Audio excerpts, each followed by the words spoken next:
네, 안녕하세요. 이 시간에는 창세기 1장 26절 제가 먼저 읽으면서 말씀드릴게요.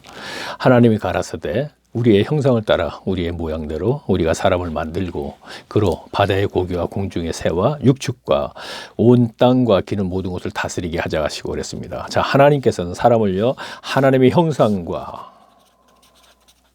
모양으로 만드셨대요.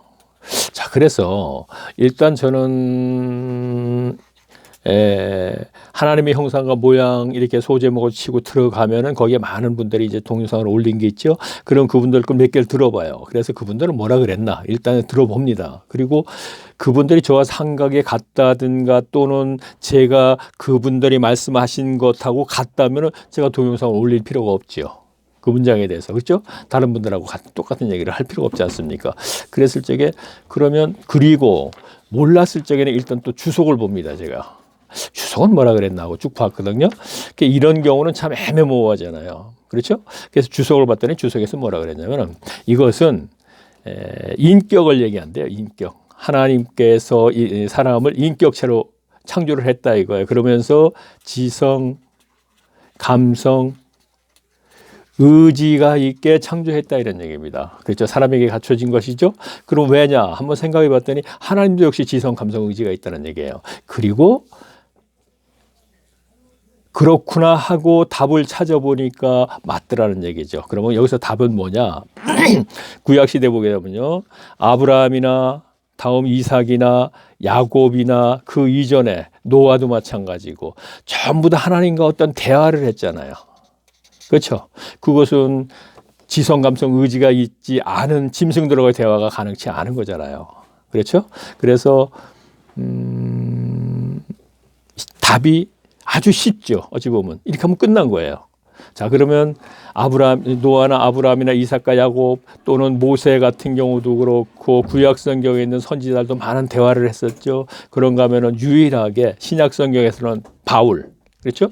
자, 사도행전 9장에서 바울이 다메섹 도상에서 예수님을 만날 때 예수님이 뭐라 했어요? 사울아 사울아 네가 왜 나를 핍박하느냐 그러니까 네 신이니까 그랬더니 내가 핍박하는 예수라 그랬지 않습니까? 그러니까 대화 형식 인간과 그러면서 성경이 완성된 지금 이 시대는 유일하게 바울도 마찬가지입니다. 신약 성경에서 유일하게 영이신 하나님께서 대화를 했다면은 사울밖에 없었어요. 그런데 성경이 완성된 지금 이 시대에는 구약 시대와 같은 사울하고 했던 것 같은 그런 대화의 형식은 안 하시는 거예요. 왜? 성경이 완성됐기 때문에 하나님의 말씀이 있어 성경이 완성됐기 때문에 성경을 통하여서 지금 하나님의 나라 백성과 대화를 한다. 우리가 이렇게 생각이 되네요. 그래서 이것을 요한 1서의 기자는 사귐의 관계라 그랬죠. 성도와 하나님의 관계를. 그렇죠? 자, 그러면은 제가 여기 앞에다 좀 이렇게 성경 구절을 좀 뽑아낸 게 있으니까 제가 보면서 한번 또 말씀을 드려볼게요. 자, 읽으면서 제가 말씀드릴게요. 자, 형상이란 사람을 지성과 감성과 의지를 갖춘 인격체로 창조하셨다는 뜻입니다. 그래서 복음이 온전히 이루어진 전 시대인 구약 때는 하나님의 자기 백성들과 대화를 했던 것입니다. 하지만 복음이 완성된 신약 시대는 성경은 이같이 기록했습니다. 자, 고린도전서 15장 47절을 제가 뽑았는데 제가 한번 읽고 얘기하겠습니다. 무엇을 얘기하려고 제가 뽑아놨는지.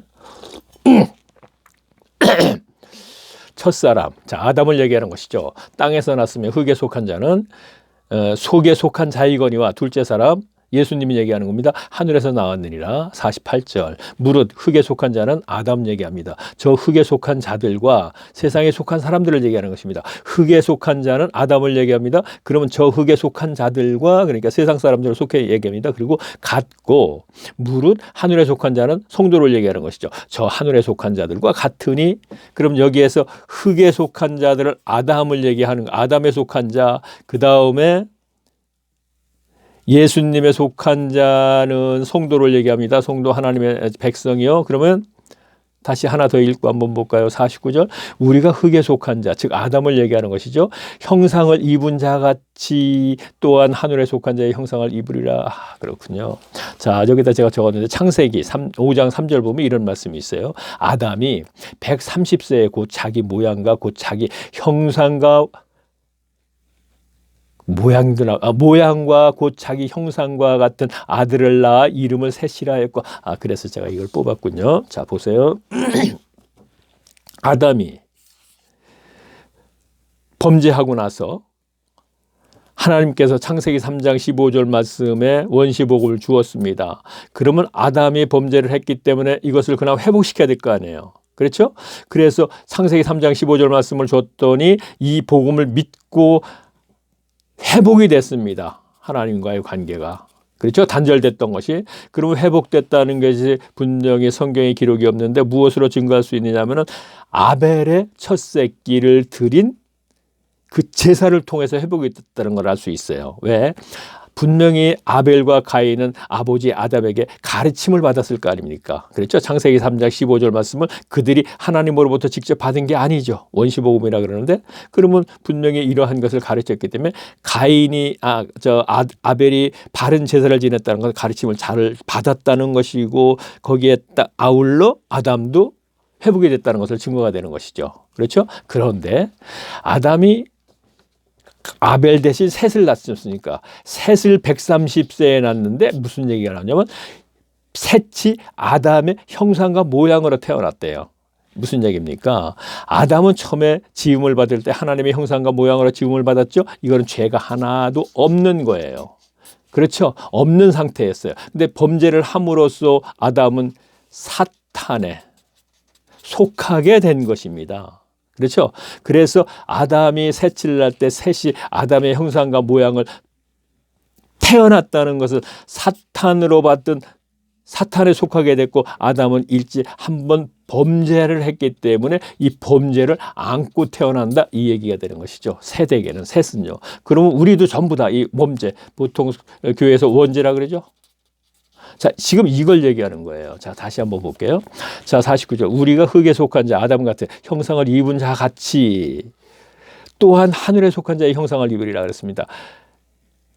아담의 형상을 입었습니다. 원죄를 안고 태어났다 이랬습니다. 그런데 이 원죄를 태어난 것을 복음을 통하여서 예수님의 형상으로, 즉 하나님의 형상으로 다시 바뀌어야 된다, 이런 얘기입니다. 그렇죠? 그래서 즉 우리는 거듭난다, 새 사람이 된다, 그런 얘기를 하지 않습니까? 자, 이거 제가 뭐라고 썼는지 한번 읽어볼게요. 자, 그렇다면 복음의 시대요, 은혜의 시대는 오늘날 하나님의 성도와의 관계는, 자, 하나님의 나라 백성을 얘기하는 것이죠. 성경으로 하나님의 말씀이 완성됐기 때문에 로마서 17장 그렇죠. 로마서 14장 17절 말씀처럼 오직 성령의 인도하심 안에서 의와 평강과 희락의 삶을 사는 것이라고 하겠습니다. 자, 그러니까 회복됐다는 증거가 로마서 14장 17절 말씀, 즉 이 세상에 천국 삶을 살아야 된다는 것이죠. 그러니까 그 얘기를 하는 것이고, 그것이 거듭나고 새 사람이 나타나는 것. 여기서 평강과 희락에 대해서는 다음 이제 구절이 나오면 이제 거기서 얘기를 하겠죠. 여기서 이제 우리가 알아보는 건 형상과 모양인 것, 모양만 우리가 알아보는 것이니까.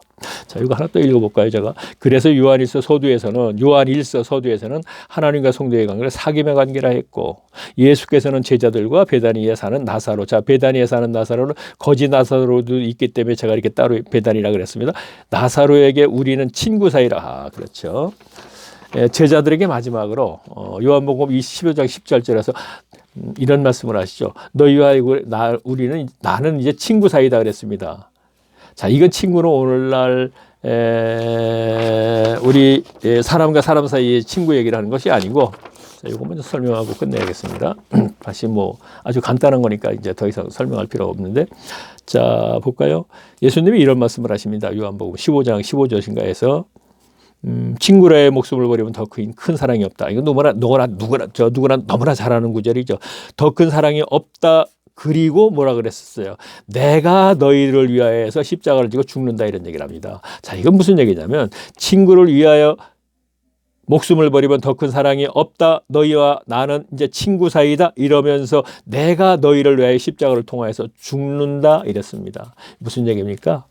십자가를 통하여서 죽는다, 그런 얘기는 너희를 위하여, 인류의 죄를 죄를 위하여 십자가에 돌아가신 거지만 제자들 앞에서 제자들에게 얘기하는 거죠. 너희 죄를 사함 받고 너희 죄를 하나님과의 관계를 회복시키기 위해서 내가 복음을 이루기 위해서 죽는다, 이런 얘기입니다.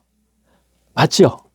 제자들을 위해서 예수님은 죽는 거잖아요, 십자가로. 그렇죠. 그래서 너희는 이제부터 너와 나는 친구 사이다. 그런데 하면서 친구라 할 목숨을 버리면 더 큰 사랑이 없다 하면서 내가 너희들을 위해서 너무나 너희를 사랑하기 때문에 십자가로 죽는다. 물론 오늘날의 하나님의 백성 다 연결되는 것입니다. 그래서 결국은 그렇죠. 그런데 우리가 설교 시간에 다 들은 겁니다.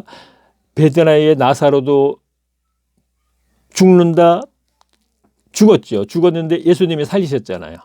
그렇죠? 그렇기 때문에 나사로를 보고 뭐라 그러냐면 친구 나사로를 살리러 가자 그런 얘기를 했단 말이에요. 친구라는 단어를 썼어요. 거기서도. 나사로도 마찬가지. 예수님에 의해서 죽었잖아요. 그렇죠? 근데 예수님이 부활시켰죠. 왜 예수님에서 죽였느냐? 예수님이 부활시킨 이후부터 바리새인들과 서기관들은 진짜로 이제 죽이려고 막 대들고 그랬지 않습니까? 자, 이렇게 그냥 표현할게요. 그러니까 나사로에서 예수님에서 죽었고, 다음에 예수님이 부활시켰고, 그 후에 죽은 자까지도 살리시는 예수님을 그냥 볼 수 없어서 본격적으로 6월절에 결국 예루살렘에 올라갔을 적에 이제 죽임을 당하게 된 것이죠. 자, 그러니까 뭐 설명 다 했습니다. 하나님의 형상과 모양, 이것은 우리를